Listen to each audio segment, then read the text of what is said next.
કહેતી પણ નથી કે આ લોકો આવી ગયા છે. જા જલ્દી જલ્દી તૈયાર થઈને આવ. ના ના, એની કાંઈ જરૂર નથી. ને આમ પણ અમારી કિંજલ સરસ જ દેખાય છે ને સરસ છોકરીને કોઈ દિવસ ખીજાવાય નહીં. બરોબર ને સુશાંત? એટલે કાન પકડીને કિંજલની માફી માંગ. અરે ના ના વીણાબેન, સુશાંત કુમાર શું કામ માફી માંગે જ્યારે વાંક અમારી કિંજલનો છે તો? લ્યો બોલો, હવે કિંજલ તમારી ક્યાં રહી છે? એ તો હવે અમારી થઈ ગઈ છે. એટલે તમારે હવે વચ્ચે કાંઈ બોલવાની જરૂર નથી. હવે જે કાંઈ બોલવાનું છે એ સુશાંત જ બોલશે. મમ્મી, મેં કિંજલને સોરી કહેવા કોલ કર્યો હતો પણ એને ફોન જ ના ઉપાડ્યો. તે સારું જ કર્યું. હું તો રાજી થઈ કે તને પણ કોઈ માથાનું મળ્યું. નહીતર મીરાબેન નાનપણથી જ પોતાનું ધાર્યું કરે ને આપણી પાસે કરાવે. ભીંડો સીધો કાપવાનો એટલે સીધો જ કાપવાનો, નહીં તો અમારા સુશાંતભાઈની ગાડી ચાલે ઊંધી. ને બેટા કિંજલ, મારે તને એક ખાસ વાત કરવી છે. ગોળધાણાની દોડાદોડીમાં હું તારી સાથે નિરાતે બેસી જ નથી શકી. તને ખબર છે અમે તને અમારા સુશાંત માટે શું કામ પસંદ કરી છે? કારણ કે તારું મન બહુ પવિત્ર છે ને તારો સ્વભાવ ખૂબ જ સમજુ છે. બેટા, હું મારા પોતાના અનુભવે કહું છું, દરેક એરેન્જ મેરેજમાં નાની નાની ચીકચીક થાય ને થવી જ જોઈએ. ત્યારે જ તો તમને બંનેને સમજાશે કે બંનેને એકબીજાના માથાના મળ્યા છે.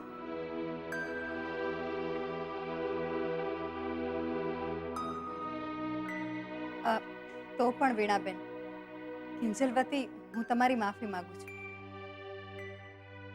જરાય નહીં. એ બંનેને ભગવાને હાથ અને મોઢું આપ્યું છે તો પકડે એકબીજાના કાન ને માંગે રાખીએ માફી. આપણે અમેરિકા એમને થોડા છોડાવવા જવાના છીએ?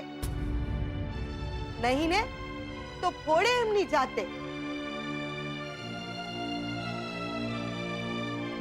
નથી સાથે ફરવા જતા કે નથી ફોન પર એકબીજા સાથે વાતો કરતા કે એસએમએસ કરતા.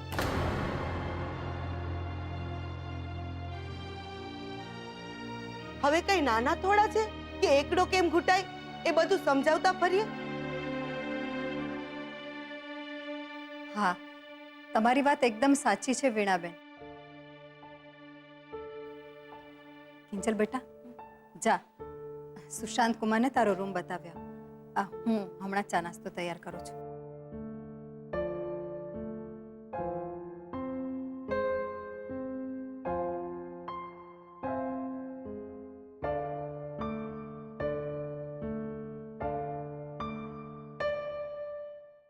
અને વીણાબેન, બોલો શું લેશો તમે? અમારી કિંજલ. બસ હવે તો કિંજલને અમારા ઘરે લઈ જાવી છે, એ જ વાત કરવા આવી છું.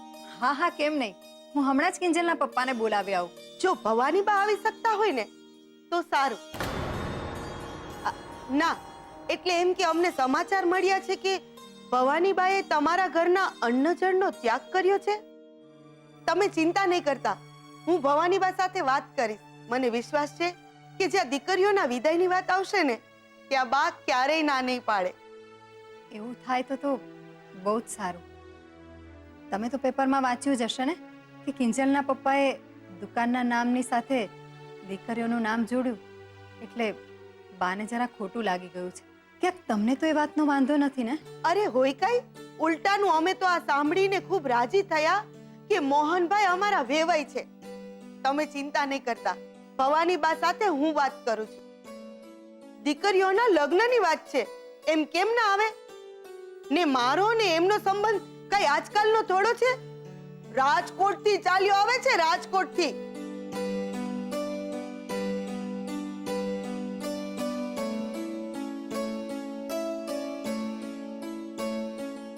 હેલો, વીણા બોલું છું. ભવાની બા છે? આજે સવારે જ ન્યૂઝપેપરમાં વાંચ્યું, દીકરી વાલનો દરિયો. ઇનફેક્ટ પપ્પાને કંગ્રેચ્યુલેશન્સનો મેસેજ પણ કર્યો હતો. કંઈક ગિફ્ટ લઈને આવવાનું વિચારતો હતો, પણ અહીંયા આવવાની ઉતાવળના લીધે પોસિબલ જ ના થયું. It's okay. સાચું કહું, અમે ત્રણેય બહેનોએ પપ્પા માટે એક સરસ મજાની ગિફ્ટનો પ્લાન કર્યો જ છે. કબાટમાં જ છે, બતાવું? એક મિનિટ કિંજલ, મને લાગે છે કે ગિફ્ટ તો આપણે પછી પણ જોઈ શકીશું, પણ હું નથી ઈચ્છતો કે તું આ લિસ્ટ જોવામાં એક પણ મિનિટ બગાડે. લિસ્ટ? કેવું લિસ્ટ? ડોન્ટ વરી, ડાઉરીનું લિસ્ટ નથી. અમેરિકા જતા પહેલા તારે કઈ એક્ઝામ્સ પાસ કરવી પડશે અને કયા કોર્સ કરવા પડશે એની ડિટેલ્સ છે. એટલે હું કંઈ સમજી નહીં. એટલે જ કહું છું, તું આ લિસ્ટ વાંચ તો તને બધું સમજાઈ જશે. TOEFL exam for English language, American English speaking, GMAT, GRE, આટલી બધી એક્ઝામ. આ બધું શું છે સુશાંત? તો તને શું લાગે છે અમેરિકા આમ જ પહોંચી જવાય? તારે આ બધી એક્ઝામ્સ ક્લિયર કરવી પડશે, ત્યારે જ જઈને તને અમેરિકામાં સારી જોબ મળશે. અરે પણ જોબ માટે મારી પાસે મારી BA ની ડિગ્રી છે ને. હા, પણ એ ડિગ્રીની અમેરિકામાં કોઈ જ વેલ્યુ નથી, એટલે તને જોબ પણ ફાલતુ મળશે. તો અત્યારથી જ તું આ એક્ઝામ્સની તૈયારીમાં લાગી જા. પણ હું આ બધામાં લાગી જઈશ તો પાસપોર્ટનું ક્યારે કરીશ? હવે એ તારે સાઈડ બાય સાઈડ કરતા જ રહેવું પડશે. અને આમ પણ અપોઇન્ટમેન્ટ લીધા પછી એક જ દિવસ પાસપોર્ટ ઓફિસ જવાનું હોય છે ને, એ લોકો પછી એમનું કામ કરશે અને તું તારી એક્ઝામ્સનું. ડોન્ટ વરી કિંજલ, આ લિસ્ટ લાંબુ લાગે છે, પણ તું જો ફોકસ કરીશ ને તો થઈ જશે. ખાલી આજુબાજુની એક્ટિવિટીઝ પર ઓછું ધ્યાન આપજે. પણ સુશાંત, મારે આટલી બધી એક્ઝામ આપવી પડશે એનો મને આઈડિયા નહોતો. ઉત્કર્ષ પણ છે ને? તારો ફ્રેન્ડ છે ને? ના, એટલે રૂપેશ જીજુનો ફ્રેન્ડ છે. પેલો ગોળધાણામાં ફોટોસ ક્લિક કરતો હતો ને એ. હા, મેં એને ઘણી વાર જોયો છે બાઇક પર બેસીને રખડતા. પણ એક વાત કહું કિંજલ, આવા લોકો એમની લાઈફમાં કંઈ જ નથી કરી શકતા, બસ બીજાને ડિસ્ટર્બ કર્યા સિવાય. તને સમજાતું નથી ઉત્કર્ષ? રિંગ પર રિંગ કરીને મને ડિસ્ટર્બ કરી રાખે છે. Good, impressed. મને લાગે છે કે તું અમેરિકામાં હવે ફિટ થઈ જઈશ. જઈએ.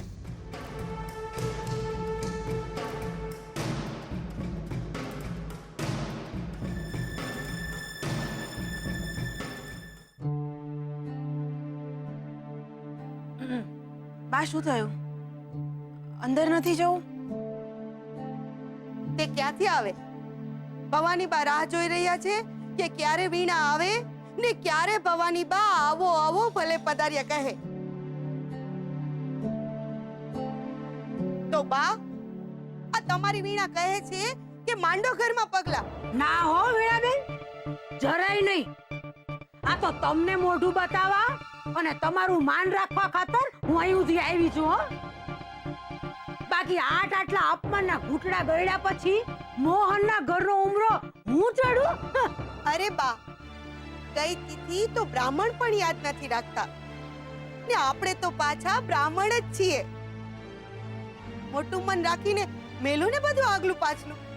હા બા, માની જાઓ ને, મોટેરાઓની હાજરી વગર કોઈ દિવસ કોઈ પ્રસંગ દીપે ખરો?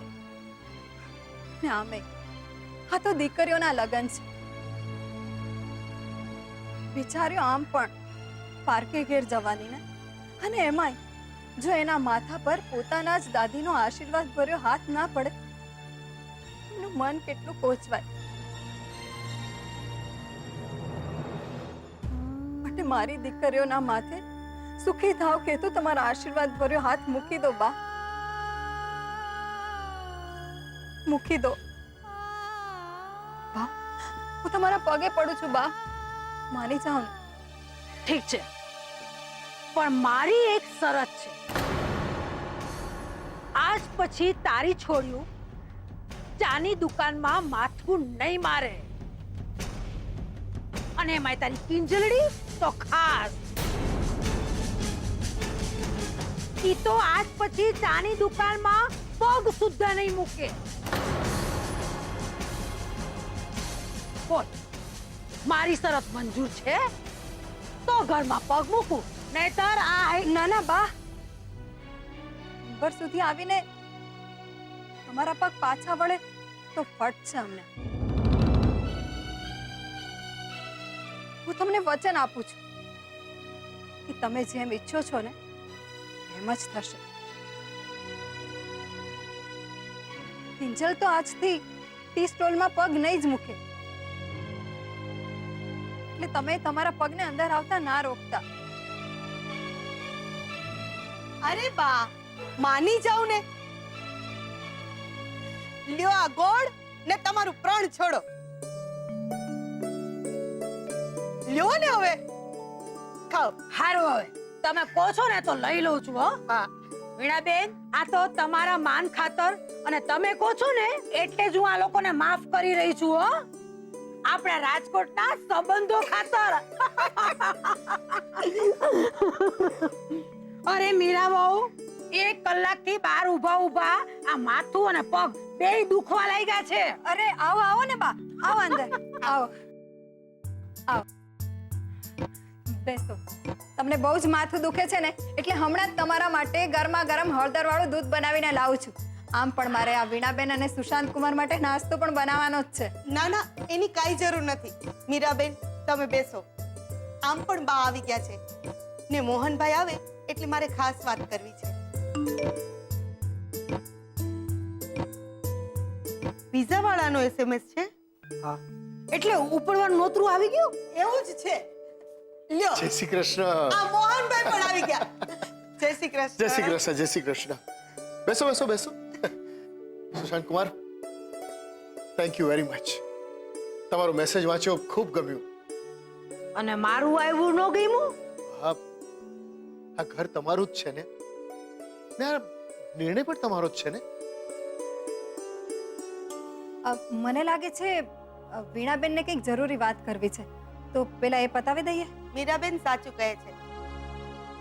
સુશાંતને વિઝાનો કોલ આવી ગયો છે.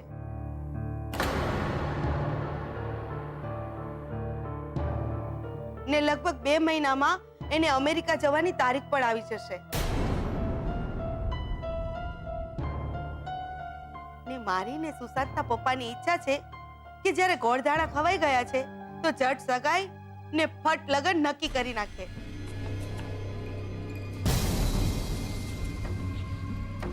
તો શું છે કે કિંજલ પણ સુશાંત સાથે અમેરિકા જઈ શકે ને.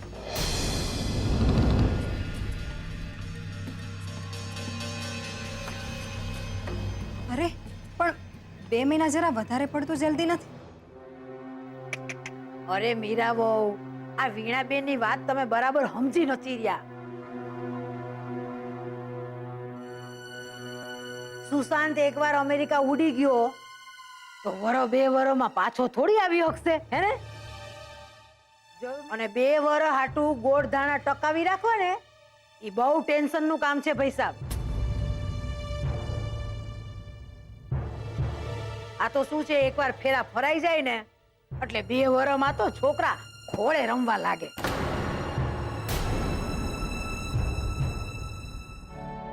મને ખબર છે મોહનભાઈ, અમારે તો એક જ દીકરાના લગ્નની તૈયારી કરવાની છે. જ્યારે તમારે સેજલ અને કિંજલ બેવનું જોવાનું છે.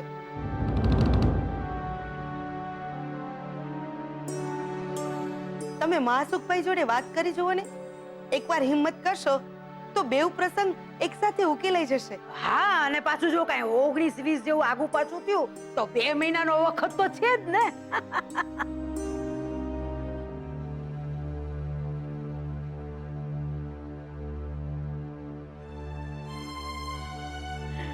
જોયું મીરા વહુ, આ તમારી પાસેથી વચન લીધું તું ને, એ કિંજલના ભલા હાટે જ હતું. વચન? મીરા, શેનું વચન? અરે ઈ બધી વાતો થતી રહેશે પૈસા પછી. વીણાબેન, અહીં લગન આવ્યા જ છો ને, તો બાજુમાં જ છે મારા રાઘવનું ઘર, એ જોતા જાઓ. સરોજ બહુ આમ અત્યાર લગન તો મોઢામાં મગ ભરીને બેઠા હતા. હવે ચવાઈ ગયા હોય તો કઈ કયો. હા હા આજે તો તમારે અમારા ઘરે આવવું જ પડશે. ના ના બા, આજે નહીં. ને આમ પણ સુશાંતે વિઝા ઓફિસમાંથી કોલ આવી ગયો છે. ઘણી બધી તૈયારીઓ કરવાની છે, એટલી રજા લેશે.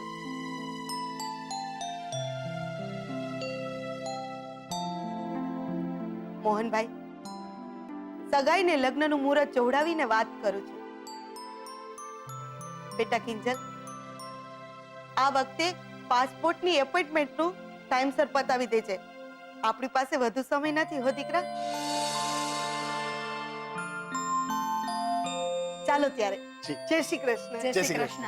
આવજો અને તમારો ખૂબ ખૂબ આભાર કે તમે બાને. એની કાંઈ જરૂર નથી. ચાલો આવજો. જી આવજો. આવજો. સુશાંત કુમાર, જય શ્રી કૃષ્ણ. સાંભળ, હવે આપણી પાસે જાજો ટાઈમ નથી. સીધી પાસપોર્ટ ઓફિસ પહોંચી જજે.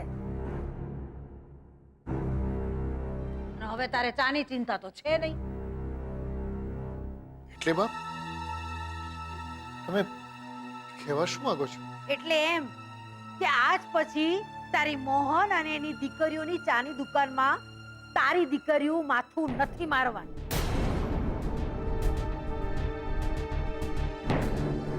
અને એમાંય તારી આ કિંજલડી તો ખાસ, ઈ તો તારી દુકાનમાં પગે નથી મૂકવાની. બાપ તમને કોણે કહ્યું કે આવું થવાનું છે? આ તારી બૈરી હે, આ સામે જ ઊભી છે, પૂછ.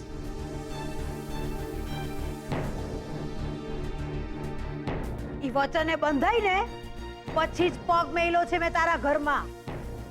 છે એટલે કે કિંજલડી સાંભળી લે. તને તારી માના શબ્દો જો વાલા હોય ને તો આજ પછી ચાની દુકાનમાં પગ નહીં મૂકતી.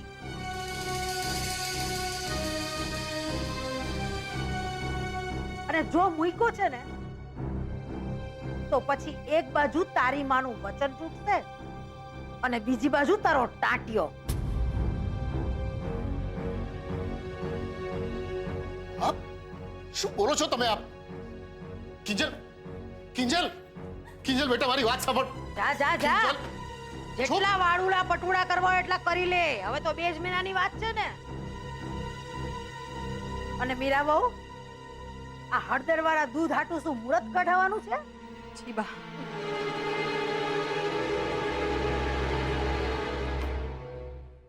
કિંજલ કિંજલ રોકાઈ તો જા. જો મારી વાત સાંભળ, બા છે ને એ ના પપ્પા, બા માંડ માન્યા છે અને જે થયું એ સારા માટે જ થયું છે. આમ પણ મારે અમેરિકા જતા પહેલા બહુ બધી તૈયારીઓ કરવાની છે. Exam, TOEFL, GMA. Kinjal Kinjal કપરા સંજોગો છે, લાય લાય ધૂપ છે, આંખો સુકાઈ ગઈ, હોઠ સાવ ચૂપ છે.